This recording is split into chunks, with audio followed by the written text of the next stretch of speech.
electric exhaustion. A new survey revealing nearly half of Americans who own electric vehicles are ready to return them.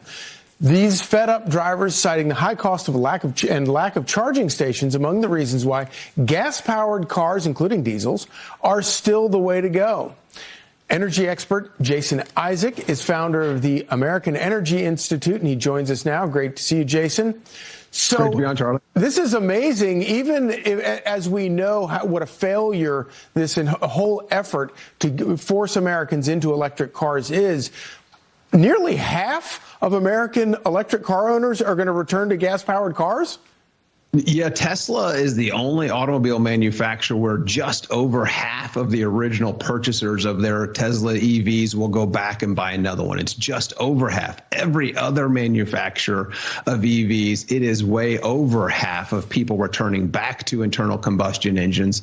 And it's issues because of range anxiety, charging infrastructure. Less than 10% of the country believes there's adequate charging infrastructure, and that's accurate. But also the cost. These EVs are owned by wealthy individuals, and wealthy individuals don't become wealthy by making bad financial decisions. And they're learning that the cost on these EVs of maintenance is outpacing that of gasoline cars, even though they drive them fewer miles.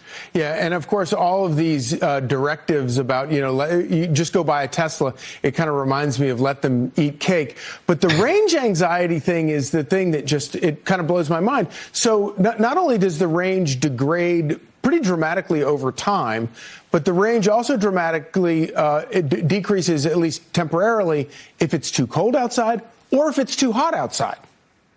Yeah, we saw stories this winter of people, their batteries being dead and not being able to charge their electric vehicles. And that's a lot of frustration of EV owners. And now this summer, we're hearing stories of children being locked in their EVs because all of the batteries die in the car. And that's just not acceptable. People shouldn't be alarmed to be locked inside of their vehicle. Being locked out is an awful inconvenience. Being locked in, especially for a child or someone that doesn't know how to get out and doesn't understand where the lever is to actually get out of the door, it's quite alarming. Yeah, if your car has to come with a sledgehammer that you keep on the outside of it, you probably are driving the wrong kind of car.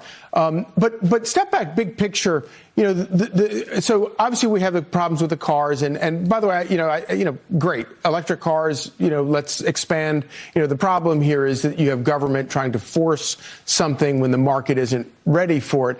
But even if these things work perfectly, you still have a much larger energy problem in terms of your base load that would allow everybody to charge their cars. It's just unworkable. Even if the cars were perfect, it's unworkable without gas engines and diesel engines.